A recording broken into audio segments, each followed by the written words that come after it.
మీద మీ అభిప్రాయం ఏంటి?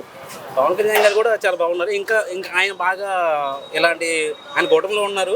ఆయన బాగా ఏంటంటే ఇప్పుడు ఏమేమి జరుగుతున్నాయో వాటి గురించి బయట తీసుకొచ్చేసి ఆయన కొంచెం ఇనిషియేషన్ తీసుకొని చాలా ముందుకు వెళ్ళాలని కోరుకుంటున్నాను. ప్రజెంట్ డిప్యూటీ సీఎంగా ఉన్నారు. యాజ్ అ డిప్యూటీ సీఎంగా ఆయన పనితీరు ఎలా ఉంది అంటే పవన్ కళ్యాణ్ పనితీరు? చాలా బాగుందన్న. ప్రజెంట్ అయితే బాగుంది.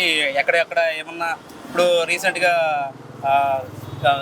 అదే క్రికెటర్స్ ఉన్నారు కదా, వాళ్ళకి రోడ్ శాంక్షన్ చేయించడం, వాళ్ళు ఏం కోరుకున్నా ఏదైనా సరే ఆయన బాగా సోషల్ మీడియాలో కూడా చాలా యాక్టివ్గా ఉంటారు. సో అది చాలా బాగుంటుంది. సో మీరు యంగ్స్టర్గా చూస్తూ ఉంటారు కాబట్టి సోషల్ మీడియా అనేది ఆయన గురించి రకరకాల మాటలు వింటూ ఉంటారు. ఏంటి గతంలో ఒక 5 ఉన్నారు డిప్యూటీ సీఎంలు, ఈ ప్రభుత్వంలో ఒక్కరే ఉన్నారు.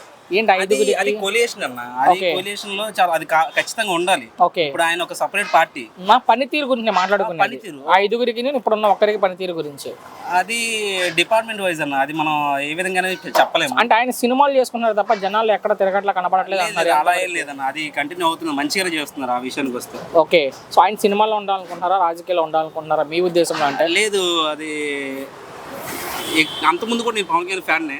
సినిమాల్లో ఉన్నప్పుడు ఆయన సినిమాలో ఉంటేనే చాలా బాగుంది అనిపించింది. కానీ ఆయన రాజకీయాల్లో రావడం చాలా మంచిది. సరే, మీరు ఫ్యాన్ అంటున్నారు కాబట్టి మీరే చెప్తున్నారు. ఆయన అభిమానులు కోరుకుంటే ఆయన ముఖ్యమంత్రి కావాలి అని భవిష్యత్తులో ఎంతవరకు ఉండొచ్చు అవకాశం? అది చెప్పలేమన్నా. అది అయితే చాలా బాగుంటది. ఓకే, అది